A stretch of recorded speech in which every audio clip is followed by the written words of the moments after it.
నమస్తే, welcome to Popcorn Media Entertainment. ఇండస్ట్రీలోని కొన్ని రోజులుగా మనం చూసుకున్నట్లయితే కార్మికుల సమ్మె జరుగుతూనే ఉంది. బట్ దీనికి సంబంధించిన విషయాల గురించి తెలియచేయడానికి ఈ రోజు మనతో పాటు ఉన్నారు senior film journalist Appaji sir ఉన్నారు. మరి సార్తో మాట్లాడి కార్మికుల సమ్మెకు సంబంధించిన విషయాల గురించి అయితే అడిగి తెలుసుకుందాం. సార్ నమస్తే. సార్ నమస్తే అమ్మా. భవాని సార్, ఇండస్ట్రీలో మనం చూసుకున్నట్లయితే గత కొద్ది రోజులుగా కార్మికుల సమ్మె అనేది జరుగుతూనే ఉంది.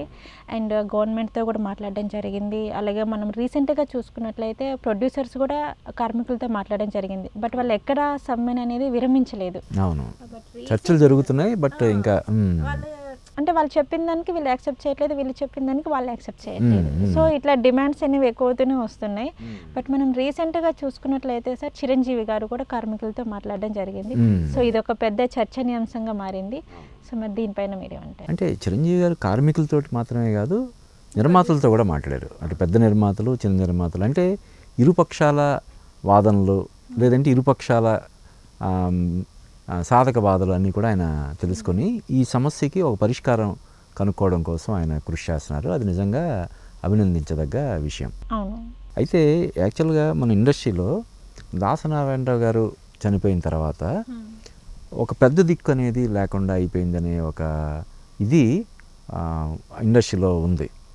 లోటు అనేది ఉండిపోయింది. అలాగే ఇప్పటికి కూడా ఆయన చనిపోయి చాలా సంవత్సరాలు అవుతున్నా కూడా ఇప్పటికి కూడా ఏదైనా సమస్య వస్తే అరే దాసన గారు ఉంటే ఈ సమస్య ఇన్ని రోజులు ఉండేది కాదు, ఆయన ఉంటే దీన్ని ఈ పాటికి పరిష్కారం చేసేవాళ్ళు అని ఒక వెలితి ఇప్పటికి కూడా అందరూ అభిప్రాయాన్ని వ్యక్తం చేస్తున్నారు. ఆ లోటుని భర్తీ చేయాలి, చిరంజీవి గారు భర్తీ చేయాలనే కోరిక, అభిప్రాయం మన ఇండస్ట్రీ వర్గాల్లో చాలా బలంగా ఉంది. ఏదైతే దాసనారాయణరావు గారు కాలం చేయడం వల్ల ఏర్పడిన లోటు ఉందో ఆ లోటుని చిరంజీవి గారు, అంటే ఆయన చిరంజీవి గారు రాజకీయాల్లో కూడా ఉన్నారు, కేంద్ర మంత్రిగా చేశారు, రాజ్యసభ సభ్యుడిగా ఉండి కేంద్ర మంత్రి పదవి కూడా ఆయన చేసి ఉన్నారు. కాబట్టి ఆయన ఈ లోటుని భర్తీ చేయాలి, ఏదైనా ఇండస్ట్రీకి ఏదైనా కష్టం వస్తే నేనున్నాను అనే ఒక భరోసా కల్పించడం కోసం ఒక వ్యక్తి ఉండాలని చెప్పి అందరూ కోరుకుంటున్నారు. ఇప్పుడు ఆ స్థానాన్ని భర్తీ చేయడం కోసం అన్నట్టుగా ఆయన కృషి చేస్తున్నారని మనం చెప్పొచ్చు తప్పకుండా. ఇటు నిర్మాతల కష్టాలు అంటే ఆయన కూడా బేసిక్గా ఇప్పుడు 2 సినిమాలు చేస్తున్నారు, 2 కూడా భారీ బడ్జెట్ సినిమాలు కదా. ఆయన ఒక హీరోగా చేస్తూ కార్మికులతో కూడా, అంటే యాక్చువల్గా ఇప్పుడు ఆయన హీరోగా ఉండి కార్మికుల పక్షాన వీళ్ళకి వేతనాలు పెంచాలి అని చెప్పి ఈయన చెప్తే నిర్మాతలకి ఇది వస్తుంది. అదేంటి ఈయన హీరోగా సినిమాలు చేస్తూ వాళ్ళ అబ్బాయి హీరోగా ఉండి వాళ్ళ కాంపౌండ్లో దాదాపుగా 10-12 మంది హీరోలు ఉండి చిరంజీవి గారు ఏంటి కార్మికుల పక్షాన మాట్లాడుతున్నారని విమర్శలు వచ్చే ఇది ఉన్నా కూడా ఆయన అందుకనే కంగారు పడకుండా ఈ సమస్యకి ఒక పరిష్కారం, ఆమోదయోగ్యమైన, ఇరు వర్గాలకి కూడా ఆమోదయోగ్యమైనటువంటి పరిష్కారాన్ని కనుక్కోవడం కోసం ఆయన చిరంజీవి గారు కృషి చేస్తున్నారు. నిజానికి ఇన్ని రోజులు ఈ సమస్యకి సంబంధించినటువంటి ఇది పరిష్కారం లేకుండా ఒక ప్రతిష్టంభన నెలకొని ఉండడం అన్నది నిజంగా విచారించదగ్గ విషయం. ఎందుకంటే 2 రాష్ట్రాల ప్రభుత్వాలు, అటు మన ఆంధ్రప్రదేశ్ సినిమాటోగ్రఫీ శాఖ మంత్రి కందులు దుర్గేష్ గారు నిర్మాతలతో మాట్లాడడం జరిగింది. అలాగే మన తెలంగాణ సినిమాటోగ్రఫీ మినిస్టర్ కోమటిరెడ్డి వెంకటరెడ్డి గారు కూడా ఈ సమస్యని పరిష్కారం చేసే బాధ్యతని FDC chairman, Telangana film development corporation chairman అయినటువంటి దిల్ రాజు గారికి అప్పగించామని చెప్పడం జరిగింది. ఇలాగే film chamber, Telugu film producer council కూడా ఇందులో యాక్టివ్గా ఇన్వాల్వ్ అయి ఉన్నాయి. రోజు కూడా దీని మీద చర్చలు జరుగుతూనే ఉన్నాయి. నిర్మాతల వెర్షన్ ఒకలాగా ఉంది, కార్మికులు చెప్పేది, అంటే కార్మిక నాయకులు ఏం చెప్తున్నారు, మేము బ్లాంక్ పేపర్ ఇవ్వడానికి కూడా మేము సిద్ధంగా ఉన్నాము, ఏవైతే మీరు షరతులు అని చెప్పి అంటున్నారో ఆ షరతులు మీరు రాసి ఇవ్వండి, మేము సంతకం పెడతామని వీళ్ళు అంటున్నారు. కానీ వీళ్ళు మేము చెప్పినటువంటి కొన్ని ఏవైతే టైమింగ్స్, పర్టికులర్గా కాల్ షీట్ టైమింగ్స్ సంబంధించి 6 to 6 కాకుండా 9 to 9 ఆ ఫ్లెక్సిబిలిటీ, కాల్ షీట్కి సంబంధించి ఒక ఫ్లెక్సిబిలిటీ ఉండాలని చెప్పి మేము కోరుకుంటున్నాం.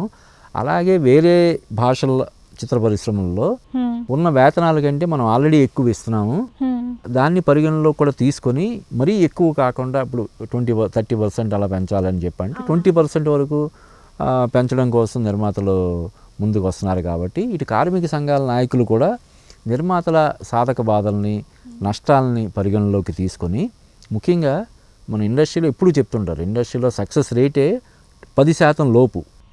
సంవత్సరానికి ఒక 300 సినిమాలు వస్తే 10% కూడా ఉండట్లేదు సక్సెస్ రేటు. ఒక 5%, 5 to 7% అలాగే ఉంటున్నాయి. అందులో కూడా కొన్ని సినిమాలు జస్ట్ బ్రేక్ ఈవెన్ అవుతున్నాయి.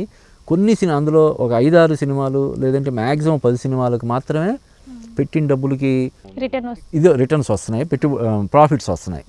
ఇటువంటి పరిస్థితుల్లో ఉందన్న విషయం కార్మిక సంఘాల నాయకులకి తెలుసు. ఏదైతే ఇప్పుడు కార్మిక సంఘాలకు నాయకులుగా ఉన్నారో వాళ్ళు సినిమా నిర్మాణంలో కూడా పాలు పంచుకుని ఉన్నవారే గతంలో. కాబట్టి అందరికంటే కూడా ఎక్కువగా వాళ్ళకు కూడా ఈ సినిమా రంగంలో ప్రస్తుతం నెలకొని ఉన్నటువంటి పరిస్థితులు తెలుసు. ఎందుకంటే ఒక సినిమాకి సంబంధించి ఇప్పుడు ఏ రూపంలో కూడా ఆదాయం అనేది నిర్మాతకి రావట్లేదు. అంతకుముందు శాటిలైట్ అనే మార్కెట్ ఉండేది, ఆడియో ఉండేది, యూట్యూబ్, ఇలాగా 4-5 రకాలుగా ఆదాయ మార్గాలు ఉండేవి నిర్మాతకి. కానీ ఇప్పుడు జీరో చెప్పాలంటే. ఒక సినిమాకి సంబంధించి సినిమా తీసిన తర్వాత మళ్ళీ సినిమాని విడుదల చేయడానికి కూడా నిర్మాతే డబ్బులు అదనంగా చెల్లించి వెచ్చించి రిలీజ్ చేసుకోవాల్సిన పరిస్థితి. ₹1 కూడా వెనక్కి రాని పరిస్థితి ఉంది 90% సినిమాలకి. దీన్ని కూడా దృష్టిలో పెట్టుకొని కార్మిక సంఘాల నాయకులు కూడా కొంచెం ఇదిగా ఆలోచించి ఈ సమస్యని పరిష్కారం కోసం వాళ్ళు కృషి చేయాలి. ముఖ్యంగా చిరంజీవి గారు చొరవ తీసుకున్నారు కాబట్టి, స్వయంగా ఆయన మెగాస్టార్ చిరంజీవి ప్లస్ వాళ్ళ బ్రదరు మా పవన్ కళ్యాణ్ గారు అక్కడ ఉప ముఖ్యమంత్రిగా కూడా ఉన్నారు కాబట్టి డెఫినెట్గా ఆయన చెప్పారంటే లేదు ఇలా చెయ్యండి, ఇన్ని రోజులు ఈ సమ్మె కొనసాగడం అన్నది మంచిది కాదు. పైగా ఈ రోజున తెలుగు సినిమా అనేది మన భారతదేశంలో అన్ని భాషల కంటే కూడా తెలుగు సినిమాకి ఈ రోజున ఒక రెస్పెక్ట్, గోల్డెన్ ఎరా మన తెలుగు సినిమాకి. ఈ బాహుబలి, RRR, పుష్ప ఈ సినిమాల తర్వాత ప్రతి ఒక్కరు కూడా మొత్తం భారతీయ సినిమా పరిశ్రమ అంతా కూడా అన్ని సినిమా రంగాలు కూడా మన తెలుగు సినిమా రంగం వైపు చూస్తున్నాయి. ఇటువంటి పరిస్థితులు ముఖ్యంగా RRR సినిమాతో ఆస్కార్ కూడా మనం గెలుచుకున్నాం కదా. ఇలాగా ఒక గోల్డెన్ పీరియడ్ లాగా ఉన్నటువంటి స్టేజ్లో ఈ సమ్మె జరగడం, ఈ సమ్మె అంటే ఒక సమ్మె జరుగుతుందంటే చాలా సినిమాలు షూటింగ్లు ఆగిపోవడం, తర్వాత మళ్ళీ అప్పుడు కాల్ షీట్స్ ఇచ్చినటువంటి ఆర్టిస్టులు కానీ టెక్నీషియన్స్ కానీ మళ్ళీ దాన్ని అడ్జస్ట్ చేయడానికి చాలా ఇది ఉండడం ఉంటుంది. కోట్లాది రూపాయల నష్టం వాటిల్లే ప్రమాదం ఉన్నటువంటి విషయం కాబట్టి నిర్మాతలు ఎలాగూ ఈ సమస్య పరిష్కారం కోసం వాళ్ళు ఇది చేస్తున్నారు, ముందుకు వస్తున్నారు. అట్ ది సేమ్ టైం కార్మిక సంఘాల నాయకులు కూడా ఇక్కడ నష్టపోయేది నిర్మాతలు, సరే కోట్లలో నిర్మాతలకు కూడా నష్టం ఉంటుంది, అట్ ది సేమ్ టైం కార్మికులకు కూడా నష్టమే కదా.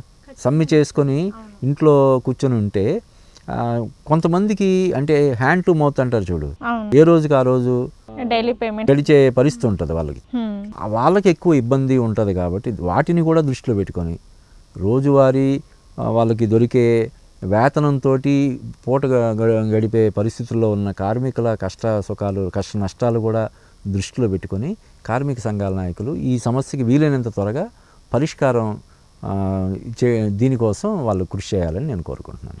ఓకే సార్, ఆల్రెడీ కార్మికులు అటు నిర్మాతలు మన చిరంజీవి గారితో భేటీ అయ్యారు కాబట్టి సో ఈ ప్రాబ్లంకి సొల్యూషన్ వచ్చింది అనుకోవచ్చు అంటే స్వయంగా చిరంజీవి గారి రంగంలోకి దిగిన తర్వాత ఇప్పుడు ఇటుపక్క కార్మిక నాయకులు, ఇటుపక్క నిర్మాతల ప్రతినిధులు, ఈ ఫిల్మ్ ఛాంబర్ ఆఫ్ కామర్స్ కానీ ప్రొడ్యూసర్ కౌన్సిల్ వాళ్ళు కానీ కూర్చొని ఉన్నప్పుడు వీళ్ళిద్దరు వాదన విన్న తర్వాత అలా కాదు ఇలా చేయండి మధ్య మార్గంగా, ఇప్పుడు మీరు చెప్తున్నట్టు కాకుండా మధ్య మార్గంగా దీన్ని ఈ సమస్యకి ఫుల్ స్టాప్ పెడదాం అని చిరంజీవి గారు ఒక సజెషన్ ఇచ్చారంటే ఆయన చేసింది సజెషన్ అయినా కూడా దాన్ని ఒక చిన్న ఆదేశంలాగే ఫీల్ అయ్యే అవకాశం ఉంది. కాబట్టి డెఫినెట్గా ఈ సమస్యకి అతి త్వరలో అంటే ఇవాళ రేపట్లోనే ఈ సమస్యకి మీరు ఈ వీడియో పబ్లిష్ చేసే లోపే ఈ సమస్యకి పరిష్కారం వచ్చినా కూడా ఆశ్చర్యం లేదు. ఆల్రెడీ చర్చలు అనేవి గత కొన్ని రోజులుగా జరుగుతూనే ఉన్నాయి. చిరంజీవి గారు దీనికోసం ప్రత్యేకించి ఆయన టైం కేటాయించి, ఇందాక నేను చెప్పా కదా, అటు పెద్ద నిర్మాతలు తర్వాత చిన్న నిర్మాతలతోటి కూడా ఆయన సమావేశం